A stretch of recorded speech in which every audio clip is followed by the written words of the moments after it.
नमस्कार दोस्तों, स्वागत है आपका आपके चैनल कंपटीशन सीक्रेट ट्रिक में। दोस्तों, इस वीडियो लेक्चर में हम लोग जो है कि पढ़ेंगे पादप के बारे में और किंगडम के बारे में। जैसे पादप पादप मतलब प्लांट के बारे में हम लोग पढ़ेंगे और किंगडम एनिमल के बारे में। तो इस वीडियो लेक्चर में हमारा 2 टॉपिक होगा। पहला होगा पादप, दूसरा होगा किंगडम। किंगडम मतलब एनिमल। तो दोस्तों, यह दोनों टॉपिक जो है एग्ज़ाम के लिए काफ़ी इंपॉर्टेंट है। सारे एग्ज़ाम में यहाँ से क्वेश्चन आते हैं। साइंस के टॉपिक का है ये क्वेश्चन। तो इस वीडियो लेक्चर में हम इन्हीं 2 के बारे में पढ़ेंगे और एग्ज़ाम पॉइंट ऑफ व्यू से जैसे क्वेश्चन बनते हैं उस तरीके से हम पढ़ेंगे और इसमें ज़्यादा भूल बच्चन न करते हुए डायरेक्ट हम एग्ज़ाम के फैक्ट को पढ़ेंगे। तो चलिए वीडियो को स्टार्ट करते हैं। तो हम लोग जो है हमारा सबसे पहला टॉपिक क्या है? पादप, प्लांट के बारे में हम लोग पढ़ेंगे। तो देखिए, प्लांट में यह जो सबसे पहला टाइप होता है जहाँ से एग्ज़ाम बनते हैं, एग्ज़ाम में क्वेश्चन बनते हैं, तो वो है टिश्यू। एग्ज़ाम में पूछा जाता है जो एग्ज़ाम के टिश्यू होते हैं, जैसे कि 2 होते हैं, जाइलम और फ्लोएम। तो पहला जाइलम, दूसरा फ्लोएम। तो पूछा जाता है कि इन दोनों का कार्य क्या होता है? दोस्तों, हम लोग इसमें डिटेल से जो है कि प्लांट के बारे में नहीं पढ़ेंगे, हम उतना पढ़ेंगे जो एग्ज़ाम में क्वेश्चन जहाँ से आते हैं। हम यहाँ पीएचडी नहीं करेंगे, तो ध्यान दीजिएगा। जाइलम जो टिश्यू होता है, ये देखिए जाइलम है। और जाइलम जो होता है वो जड़ में जल को, जो जड़ से जल को पौधे तक पहुंचाता है, वह काम किसका होता है? जाइलम का। और यह जो होता है कि ऊर्ध्वाधर गति होता है। जैसे मान लीजिए अगर ये कोई एक ट्री है, ये इसके जड़ हैं, तो अगर ये ऊर्ध्वाधर गति मतलब यहाँ से, यहाँ जड़ों से यह पौधों तक जो है क्या पहुंचाता है? जल। तो ये जो है ऊर्ध्वाधर, ऊपर की गति में यह जल को ले जाता है। तो यह काम किसका होता है? जाइलम। तो एग्जाम में पूछा जाता है कि जाइलम का मुख्य कार्य क्या है? जल को ऊपर ले जाना या फूड को, भोजन को ऊपर ले जाना। तो जाइलम का काम क्या है? जल को ऊपर पौधे तक पहुंचाना। अब आप याद रखिए कि ज से जाइलम, ज से जल, ज से जाइलम, तो ऐसे आप याद रख सकते हैं। इसका काम क्या है? जड़ों से जल को पौधे तक पहुंचाना जाइलम का काम है। अब दूसरा फ्लोएम देखिए। फ्लोएम का काम क्या है कि पत्ती, अब ये था जड़ से पौधे तक, तो ये ऊर्ध्वाधर गति है इसका। ये इसका काम क्या है? पत्तियों में पोषक तत्व को पौधे तक पहुंचाना। अब आपको पता है कि अगर ऐसे कोई लीफ है तो पौधे अपना भोजन जो है पत्तियों के माध्यम से बनाते हैं। सूर्य की किरणें पत्तियों पर पड़ती हैं, फिर यहाँ क्लोरोफॉर्म से ये इनका भोजन बनता है, फिर ये पौधों में जाता है। तो यह जो है पत्तियों से पोषक तत्वों को पौधे तक पहुंचाती हैं। तो इनका काम क्या है? ये क्षैतिज गति है, मतलब ये ऐसे पत्तियों से इधर ऐसे भोजन जो है कि क्षैतिज ले जा रही हूँ, ये ऊर्ध्वाधर था। तो इनका काम क्या है? पत्तियों से पौधे में भोजन पहुंचाना, पोषक तत्व को पहुंचाना, भोजन को पहुंचाना। तो देखिए, यह फ्लोएम मतलब जो होगा फूड, फ्लोएम फूड। तो फ्लोएम फूड, जाइलम जल। तो आपको याद हो गया कि फ्लोएम क्या है, जाइलम क्या है, इसका कार्य क्या है। एग्जाम में यही क्वेश्चन बनते हैं। अब अगला जो क्वेश्चन बनता है टाइप का, वो देखिए हार्मोन से बनता है। जो सबसे ज़्यादा क्वेश्चन बनते हैं वो हार्मोन से। तो अलग अलग टाइप के हार्मोन हैं, उनका अलग अलग कार्य है। तो पौधों में ये सारे हार्मोन पाए जाते हैं और हर हार्मोन का काम अलग है, तो एग्जाम में भी अलग पूछा जाता है। तो पूछा जाता है कि जो पौधे में जो वृद्धि में सहायक होता है उस हार्मोन का क्या नाम है? तो ऑक्सिन। ऑक्सिन हार्मोन का काम क्या है? पौधों की वृद्धि में सहायता करता है। अब ये तो पौधे की वृद्धि में सहायता करता है। अब ये जो तने की वृद्धि है, जो पौधा बौना होगा कि लंबा होगा, वो कौन डिसाइड करेगा? तो जिब्रेलिज्म। तो जिब्रेलिस जो है वो डिसाइड करेगा पौधा बौना होगा कि लंबा होगा। यह तने की वृद्धि डिसाइड करता है। अगर तना ज़्यादा दूर तक जाएगा तो पौधा लंबा होगा। तो अगर आपसे पूछा जाए कि पौधा बौना होगा कि लंबा होगा, ये कौन सा हार्मोन डिसाइड करता है? तो जिब्रेलिसिस। तो दोस्तों याद रखिए। अब ऐसे देखिए साइटोकाइनिन, साइटोकाइनिन का काम क्या है? कोशिका के विभाजन। ये जो पौधे की कोशिका है उसका विभाजन करने के लिए किसका काम आता है? तो साइटोकाइनिन। अब ऐसे ही देखिए फूल, जैसे कि कोई पौधा है या कोई पुष्प है तो वो उसका फूल खिलेगा नहीं खिलेगा, कितना बड़ा होगा? अगर फूल खिलेगा तभी फल लगेगा, और फल तब लगेगा जब ये फ्लोरीजेंस, जो फ्लोरीजेंस हार्मोन है, अगर ये पौधों को प्राप्त होगा, इससे ये फूल खिलेंगे, तब जाकर फल की प्राप्ति होगी। तो फूल खिलने में कौन सहायक है हार्मोन? तो फ्लोरीजेंस। अब ऐसे ही देखिए ऑब्सेसिक हार्मोन, सॉरी ऑब्सेसिक अम्ल जो है यह वृद्धि रोधी है, वृद्धि रोधी। अगर ऑब्सेसिक हार्मोन या ऑब्सेसिक अम्ल की मात्रा ज़्यादा हो गई तो वृद्धि में जो है रोधक उत्पन्न होगा। अब देखिए एथिलीन, एथिलीन क्या है? यह गैसीय हार्मोन है, फल पकाना। अब आपको पता होगा कि घर में जो फल पकाए जाते हैं, अब ये दोनों को आप अलग से पढ़िए। घर में आप कोई कच्चे फल को तोड़ते हैं और फल को जो है पकाने के लिए घर में रखते हैं, तो उसके लिए आपको दो हार्मोन को यूज किया जाता है। पहला जो होता है वो एथिलीन होता है, और दूसरा जो होता है एसिटिलीन होता है। यह कृत्रिम रूप से फल पकाने की प्रक्रिया है। ये दोनों एथिलीन और एसिटिलीन और कार्बाइड,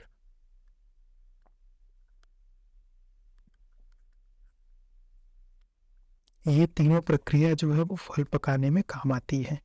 एथिलीन, एसिटिलीन और कार्बाइड। अब देखिए पौधों में जो रोग लगते हैं उनमें देखिए उसके बारे में हम लोग देखते हैं जो पौधे में रोग होते हैं। तो सरसों के पौधे में जो रोग होता है उसका नाम क्या है? White rust. तो ये रोग से भी यहाँ एग्जाम में पूछे जाते हैं क्वेश्चन, तो ध्यान दीजिए।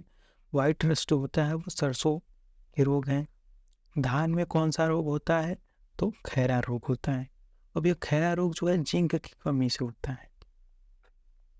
तो धान और गेहूं वाला तो आप याद ही रखिए। वैसे सारे एग्जाम में जो है कि पूछे गए क्वेश्चन है और रिपीट होते रहते हैं, तो कम से कम आपको सरसों, गेहूं, धान, आलू के तो याद रखने ही है। तो सरसों में रोग होने वाला रोग का क्या नाम है? तो व्हाइट रस्ट। खैरा रोग धान में होता है। ब्लैक रस्ट रोग जो होता है गेहूं में होता है। तो देखिए व्हाइट रस्ट जो होता है वो सरसों में होता है, ब्लैक रस्ट जो होता है वो गेहूं में होता है। आपको ध्यान होगा खेती का अगर थोड़ा भी आपको पता है तो गेहूं के ही जो है कि फसल में सरसों लगाई जाती है। ये मिक्स्ड क्रॉप है, गेहूं में सरसों को लगाया जाता है। तो इसमें अगर ब्लैक रस्ट लगा तो वो रोग गेहूं को सताएगा, अगर वाइट रस्ट लगा तो वो सरसों को सताएगा, प्रभावित करेगा। अब ऐसे देखिए ब्लैक हार्ट रोग, ये होता है आलू में। किसके कमी से होता है? ऑक्सीजन की कमी से। अगर ऑक्सीजन आलू में, क्योंकि आलू आपको पता है कि ऐसे मेड़ बना के आलू लगाए जाते हैं इसमें, तो इसको ढके जाते हैं मिट्टी से। अगर इसको ढक दोगे तो इसको ऑक्सीजन की कमी होगी। अगर इसको अच्छे तरीके से जो है आप फसल की जो है देखभाल नहीं करेंगे तो इसमें ऑक्सीजन अंदर तक नहीं पहुंच पाएगा, और पानी ज़्यादा भर देंगे तो ये जो है पट जाएगा। पटने से क्या होगा कि O2 की कमी, ऑक्सीजन की कमी हो जाएगी। तो इसमें कौन सा रोग होगा? ब्लैक हार्ट रोग। जिसे आलू के अंदर जो है एक आलू है उसके अंदर आप काटेंगे तो काला काला निकलेगा, तो वो कौन सा रोग है? Black heart. अब भिंडी में जो रोग होता है उसे कहते हैं येलो वैन मोज़ेक रोग। येलो वैन मोज़ेक रोग तो भिंडी में होता है। और मूंगफली में जो रोग होता है वो टिक्का रोग होता है। तो दोस्तों आपको जो है कि सरसों, धान, गेहूं, आलू में जो रोग होने वाले तो आपको याद रखने हैं। ये स्टेट पीसीएस वगैरह में एग्जाम में खूब क्वेश्चन पूछे जाते हैं। अब चलिए हम पादपों का जो है कि वर्गीकरण पढ़ते हैं। जो प्लांट हम लोग अभी ऊपर पढ़े इसका वर्गीकरण पढ़ते हैं। तो देखिए पादप का जो वर्गीकरण है वो कई प्रकार के हैं, जैसे कि थैलोफाइट, ब्रायोफाइट, टेरियोफाइट, जिम्नो और एंजियो। तो thallophyte, bryophyte, pteridophyte, gymnosperm, angiosperm. तो पादप के ये वर्गीकरण 5 टाइप के हो गए। अब देखिए स्टार्टिंग के जो है थैलोफाइट, ब्रायोफाइट और टेरिडोफाइट, यह जो है क्रिप्टोगेमस, तो यह क्रिप्टोगेमस से संबंधित है। लास्ट के जो जिम्नोस्पर्म और एंजियोस्पर्म है, यह फेनेरोजेमस से संबंधित है। अब ये है क्या, हम देखते हैं। क्रिप्टोजेमस डिसाइड करता है फ्लावर और सीड, तो ये गलत है। तो फ्लावर और जो फूल है और बीज है वो किससे डिसाइड होता है, तो फेनेरोजेमस से। तो आपको याद रखना है कि ये इससे डिसाइड होता है। अब ये है क्या चीज़, देखिए आप देखे होंगे कि कोई भी अगर आप उठाए तो उसमें फल में कोई भी बीज होता है, तो बीज होता है एक पत्री होगा कि द्विपत्री, तो ये जो है एक होगा कि दो, ये कहाँ से डिसाइड होता है, जिम्नोस्पर्म एंजियोस्पर्म से, फेनेरोगेमस से। तो फ्लावर और सीड जो है इससे डिसाइड होता है। अब देखिए इसमें जो जिम्नोस्पर्म और एंजियोस्पर्म है ये क्या है, तो जिम्नोस्पर्म जो है वो फल, जो बीज है फल के बाहर, अगर बीज फल के बाहर होगा तो उसे जिम्नोस्पर्म कहेंगे। अगर एंजियोस्पर्म वो कहते हैं कि इसमें बीज जो फल से ढका रहता है तो उसको एंजियोस्पर्म कहेंगे। तो ए से एंजियो से अंदर, जी से बाहर। अब इसी में जो है कि जो आपका बीज है वो एक बीजी होगा कि द्विबीजी होगा, यह एंजियोस्पर्म से डिसाइड होता है। तो एग्जाम में ये पूछा गया है।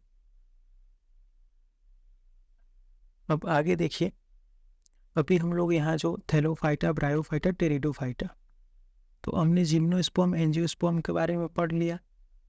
अब हम लोग थैलोफाइटा, ब्रायोफाइटा के बारे में पढ़ते हैं। तो थैलोफाइटा देखिए क्या है। थैलोफाइटा वो चीज़ होता है, तो ये जल में क्या है, देखिए जड़, तना, पत्ती के अंदर संभव नहीं, जाइलम, फ्लोएम। तो थैलोफाइटा में जो जाइलम और फ्लोएम नहीं होते, क्यों, तो फ्लावर और सीड इसमें नहीं होते। शैवाल इसका एग्जाम्पल है।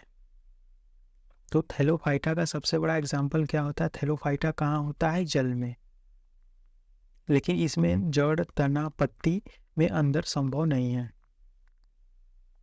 इसमें ना जाइलम प्रक्रिया होती है ना फ्लोएम की, ना इसमें फ्लावर होता है ना सीड। तो इसका सबसे बड़ा एग्जाम्पल है शैवाल, एल्गी। और शैवाल के अध्ययन को कहते हैं फाइकोलॉजी। तो देखिए शैवाल जो है एक प्रकार का पादप है। यह स्वपोषी पादप है, प्रकाश संश्लेषण प्रक्रिया से अपना भोजन बनाता है। स्टार्च जो है फूड स्टोरेज करता है, सेल वॉल सेल्यूलोज होता है और हरित लवक है ये।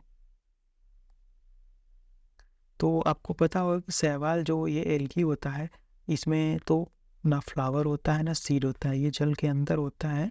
और इसमें जाइलम फ्लोएम की प्रक्रिया भी नहीं होती, और नहीं होगी तो ये ना इसमें फ्लावर होंगे ना सीड होंगे।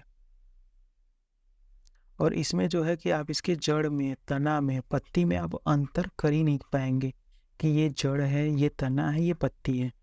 शैवाल और एल्गी जो होता है, इसका सिंपल सा एग्जांपल है काई। जो घरों के आसपास पानी जमा होता है उसमें काई होता है, तो उसमें क्या फ्लावर होता है, नहीं। सीड होता है, नहीं। उसके जड़, तना, पत्ती में आप अंतर कर सकते हैं, नहीं। वो बस एक ऐसा ऐसा स्ट्रक्चर रहता है, इसी को जड़, तना, पत्ती जो भी मानना हो मान लो। तो ये है।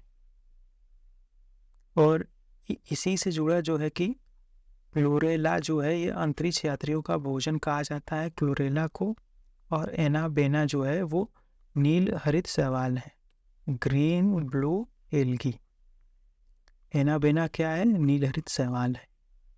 सहजीवन, लाइकेन, लाइकेन का सहजीवन है। अब अगला जो दूसरा था ब्रायोफाइटा।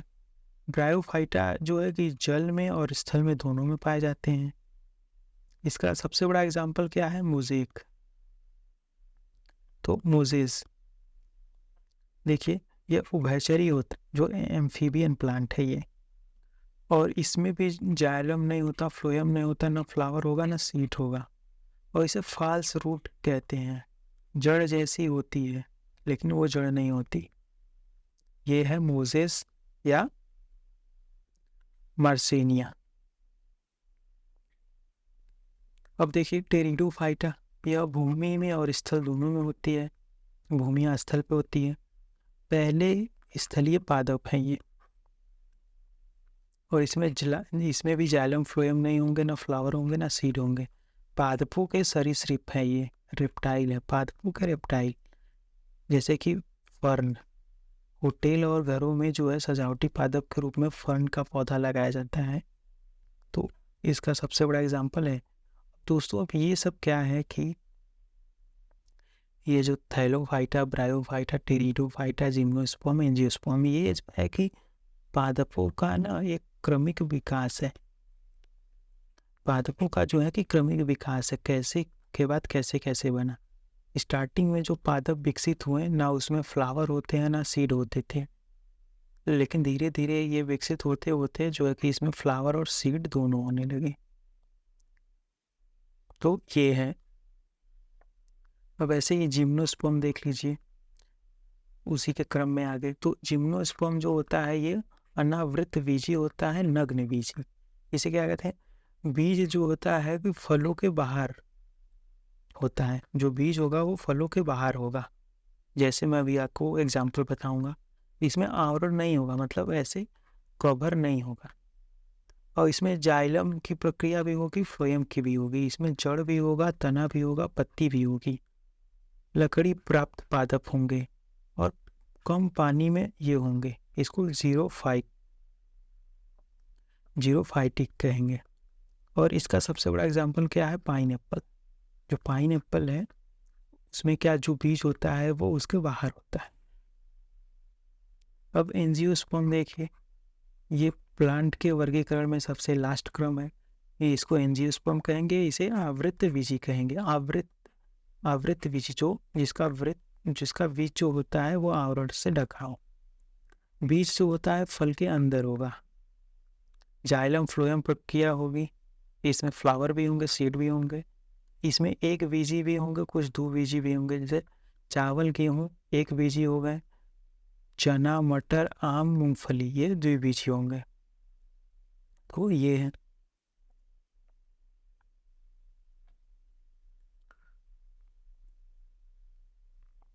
अब दोस्तों हमारा जो दूसरा इसमें टाइप था वो हम लोग अब पढ़ते हैं किंगडम के बारे में, एनिमल के बारे में। तो आपको बता दूं कि जो सबसे पहले हमारा जो है कि फादर ऑफ टेक्सोनॉमी किसे कहते हैं? वर्गीकरण के पिता, फादर ऑफ टेक्सोनॉमी, तो वो कौन है? Carolus Linnaeus. कैरोलस लीनियस को फादर ऑफ टेक्सोनॉमी कहते हैं। और इन्होंने एक बुक लिखा था सिस्टेमा नेचुरी। इसमें इन्होंने जो है कि जो टेक्सोनॉमी की बुक थी इसमें इन्होंने बताया था।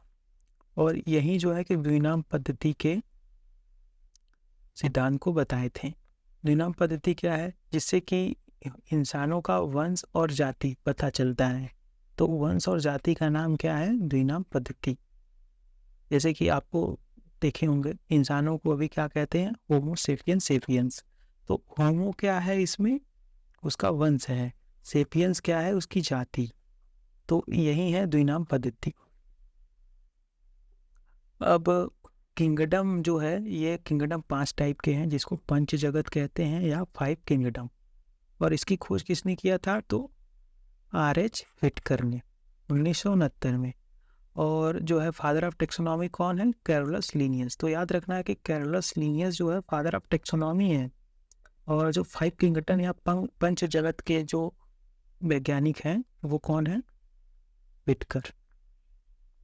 अब पंच जगत में देखिए 5 किंगडम में क्या है?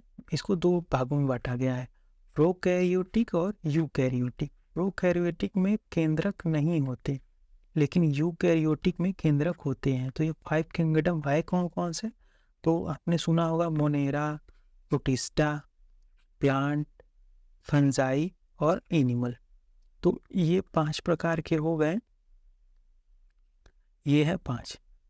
इसका नाम आपने सुना होगा, भले एक ही 2 सुना होगा, पर मोनेरा, प्रोटिस्टा ये सब तो आपने सुना होगा। अब मोनेरा जो है प्रोकैरियोटिक, इसमें क्या है कि जीवाणु और माइकोप्लाज्मा ये आते हैं मोनेरा में। ये है प्रोकैरियोटिक, इसमें केंद्रक नहीं होते। लेकिन जो यूकैरियोटिक है इसमें केंद्रक होते हैं और यह एक कोशिकी और बहुकोशिकी होता है। जैसे हमने वहाँ पढ़ा था एक पत्री एक बीजी द्विबीजी, तो ऐसे ही अब जो एक कोशिकी होते हैं इसको कहते हैं प्रोटिस्टा। प्रोटिस्टा में प्रोटोजोआ और डायटम आते हैं। इसके एग्जाम्पल हैं प्रोटिस्टा के प्रोटोजोआ और डायटम। अब बहुकोशिकी के जो एग्जाम्पल हैं इसमें कोशिका भित्ति वाली एक होगी, एक बिना कोशिका भित्ति वाली। तो हमने स्टार्टिंग में एक साइंस वाली वीडियो में देखा था कोशिका भित्ति। हमने पढ़ा था कि प्लांट में क्या होता है, कोशिका भित्ति पाया जाता है, एनिमल में और इन दोनों में कोशिका झिल्ली, लेकिन कोशिका भित्ति जो होता है वो प्लांट में पाए जाते हैं। तो कोशिका भित्ति वाली जो होगी वो प्लांट और कवक में होगी। कवक में जैसे ईस्ट और मशरूम इसके एग्जाम्पल हैं, और बिना कोशिका भित्ति वाली जो होगी उसे एनिमल कहेंगे। लेकिन होते हैं बहुकोशिकी, इनमें होता है केंद्रक। अब देखिए हम एनिमल किंगडम को देखते हैं। तो एनिमल किंगडम में जो है कि 11 फाइलम होंगे। कौन कौन से होंगे इनका जस्ट आप नाम देखिए, नाम याद करिए बस। तो पोरीफेरा, एनिमल किंगडम में जो पहला फाइलम है वो है पोरीफेरा। अब ये क्या है, यह छिद्र युक्त जल में होता है। ये कुल मिला के एक टाइप के ना, तो एक एनिमल है, मतलब कोई जीव है एक टाइप का, उसी का ये नाम है। तो पोरीफेरा जो है यह छिद्र युक्त जल में एक जीव होता है। कौन सा जीव होता है, स्पॉन्जिला और एम्ब्रोस्पोंजिला। तो अगर इसको आप सर्च करेंगे तो आप देखेंगे कि एक टाइप का एक जीव होता है ये। अब ऐसे ही दूसरा जो होता है वो निडीरिया, इसको पॉलिप कहते हैं। जैसे कोरल आप जानते होंगे, ये क्या है, निडीरिया। तीसरा टेनोफेरा, रात में चमकना, जेलीफिश। चौथा देखिए प्लेंटी हेलमिथिन्स, ये चपटे कृमि होते हैं, प्लेटवर्म। पांचवा देखिए एस्के हेलमेंथिस, या इसको निमोटोडा कहते हैं। तो ये क्या है, ये राउंड कृमि है, गोल कृमि, राउंड वर्म।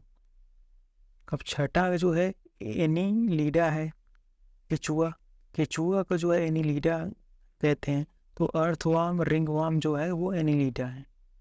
वैसे ही सातवां देखिए ऑर्थोपोडा, सबसे बड़ा फाइलम है ये।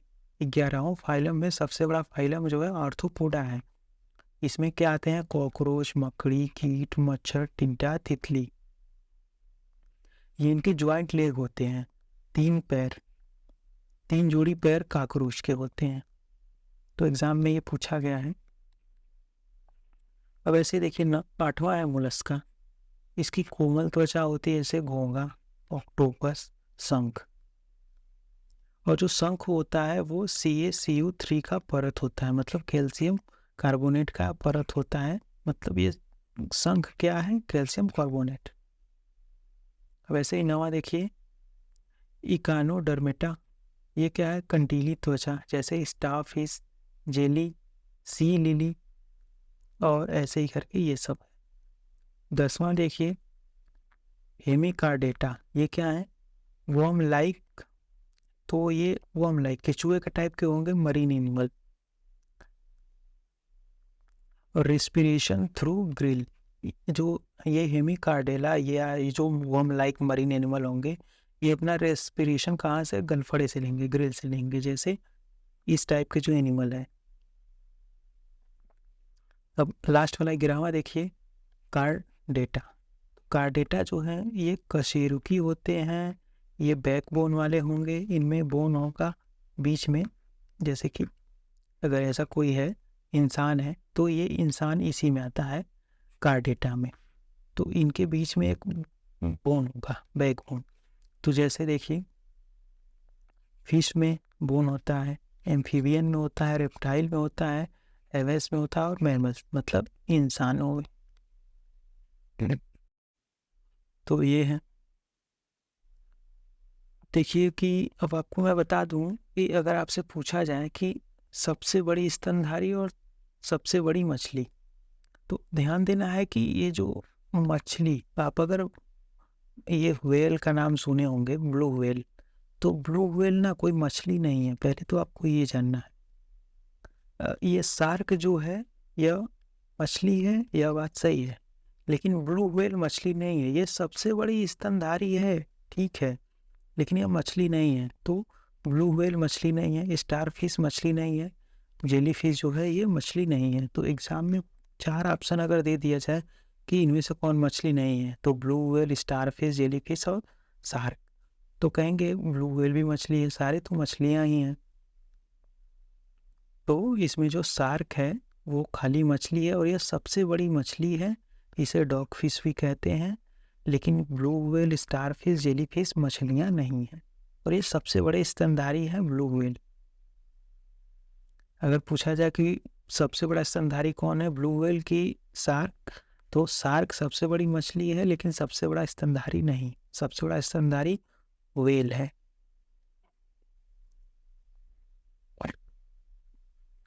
अब हम देखिए बोन के बारे में थोड़ा सा पढ़ लेते हैं, ये एक्स्ट्रा इन्फॉर्मेशन है। तो बोन के अध्ययन को क्या कहते हैं, ऑस्टियोलॉजी। तो बोन के अध्ययन को ऑस्टियोलॉजी कहते हैं। और बोन में जो होता है वो ऑस्टिन प्रोटीन पाया जाता है। नवजात में जो है कि 300 से ज़्यादा बोन होते हैं, हड्डियाँ।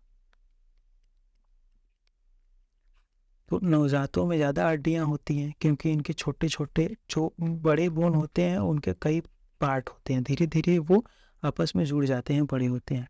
तो वयस्कों में 206 हड्डियाँ होती हैं, आपको पता है, लेकिन नवजात में 300 प्लस हड्डियाँ होती हैं।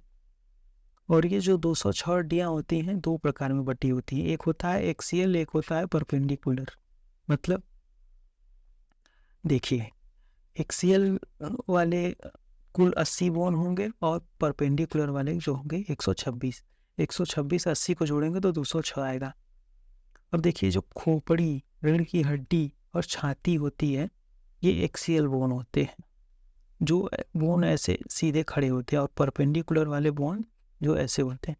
तो देखिए, खोपड़ी स्कल में कुल 29 बोन होते हैं। एग्जाम में ये तीनों क्वेश्चन पूछे गए हैं कि खोपड़ी में कितनी हड्डियाँ होती हैं, कान में कितनी हड्डियाँ होती है, अभी हम आगे पढ़ेंगे। तो खोपड़ी में 29 हड्डियाँ होती हैं, रीढ़ में, स्पाइनल में 26 हड्डियाँ होती हैं, छाती में 25 होती हैं।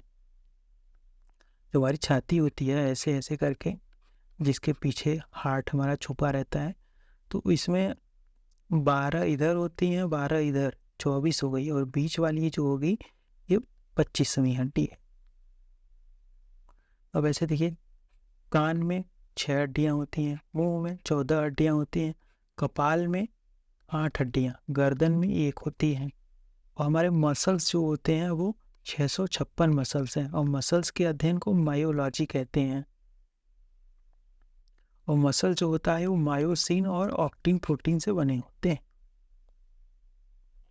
अब देखिए, बोन के जोड़ क्वेश्चन यहाँ से भी बनते हैं। एक बोन को बोन से जोड़ने का काम कौन करता है, वो करता है लिगामेंट। अगर एक हड्डी को दूसरे हड्डी से जोड़ने का काम करता है लिगामेंट, और हड्डी को जो मसल्स से, जो मांसपेशी से जोड़ने का काम करता है, हड्डी से मांसपेशी का जोड़ने का काम टेंडन करता है। तो दोनों बातें एग्जाम में पूछी गई हैं, हड्डी से हड्डी जोड़ने को लिगामेंट कहते हैं और हड्डी से मांसपेशी को टेंडन। अब कुछ हड्डियों के नाम हम याद करके देखते हैं। तो देखिए, स्टेपिस जो होता है वो कान की हड्डी को कहते हैं, और ये अपने बॉडी की सबसे छोटी हड्डी होती है, कान की हड्डी, उसको कहते हैं स्टेपिस। और ऐसे ही स्टर्नम जो होता है वो छाती की हड्डी को कहते हैं। रिब्स जो होता है उस पसलियों को कहते हैं। 12 जोड़ी होते हैं, अभी हमने देखा कि छाती में 12 हड्डियाँ होती हैं, तो 12 जोड़ी, तो 12 इधर 12 इधर, तो ये हो गया 12 जोड़ी। तो इसलिए पसलियाँ इसे रिब्स कहते हैं। फीमर जो है जांघ की हड्डी को कहते हैं थाई, यह सबसे बड़ी हड्डी होती है। तो आप जो है सबसे बड़ी हड्डी और सबसे छोटी हड्डी को याद रखिए। फीमर जांघ की जो है सबसे बड़ी हड्डी होती है, कान की सबसे छोटी।